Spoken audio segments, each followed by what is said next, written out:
السلام علیکم، welcome to my YouTube channel. اگر آپ ہمارے چینل پر نیو ہیں تو جلدی سے سبسکرائب کر دیں تاکہ ہمارے نیو آنے والی ویڈیو کی اپڈیٹ آپ کو ملتی رہے۔ ہم آپ کو سنانے جا رہے ہیں ایک بے وقوف بادشاہ کی کہانی۔ کسی ملک پر ایک اور نامی بادشاہ حکومت کرتا تھا جو بڑی ریاست کا بادشاہ ہونے کے باوجود ہر درجے کا بے وقوف تھا۔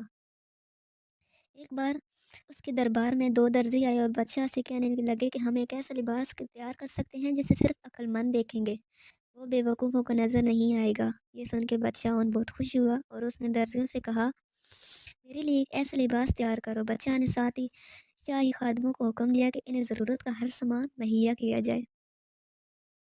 بادشاہ اس بات سے ناواقف تھا کہ دربار میں آنے والے دونوں درزی بے حد چلاک اور مکار تھے۔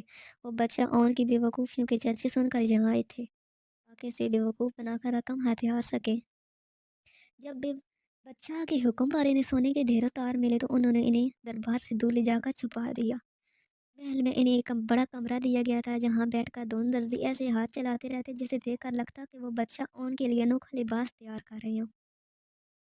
چند روز بعد بادشاہ نے اپنے ایک وزیر سے کہا، جا کر دیکھو وہ دونوں کیا کر رہے ہیں۔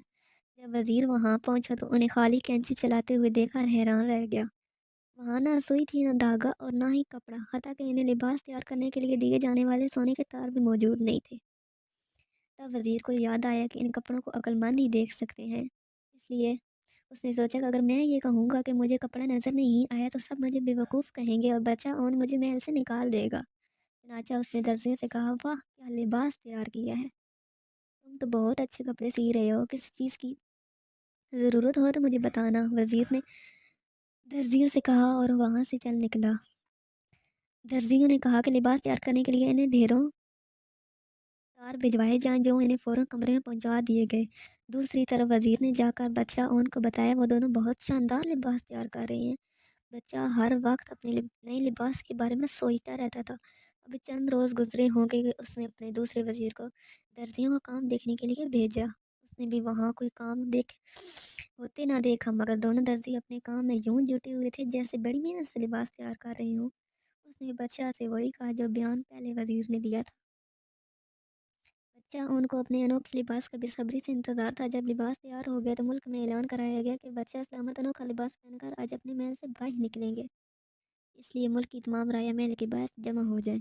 اگلی صبح بادشاہ کے دربار میں درزیوں کو لباس لے کر حاضر ہونے کا حکم دیا گیا تو دونوں درزی نہایت مؤدبانہ انداز میں بادشاہ کے سامنے حاضر ہوئے اور نہایت ادب سے جھک کر سلام کیا۔ بادشاہ نے انہیں لباس پیش کرنے کے لیے کہا تو ایک درزی جس کے ہاتھ میں خالی تھیلا موجود تھا، اس نے تھیلے میں ہاتھ ڈال کر یہ ظاہر کیا جیسے وہ لباس نکال رہا ہو۔ پھر اس نے بادشاہ ان کے آگے پیچھے یوں لباس ہاتھ کو گھمایا جیسے لباس اسے پہنا رہا ہو، لیکن بادشاہ کو اپنے جسم پر کوئی کپڑا محسوس نہ ہوا۔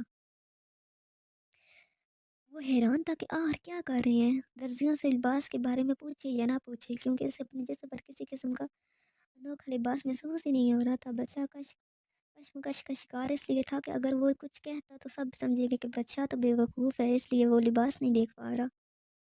چنانچہ اس نے خود کو عقل مند کہلانے کے لیے درزی کو خوب تعریف کی اور انہیں ڈھیر سارے انعام دیا۔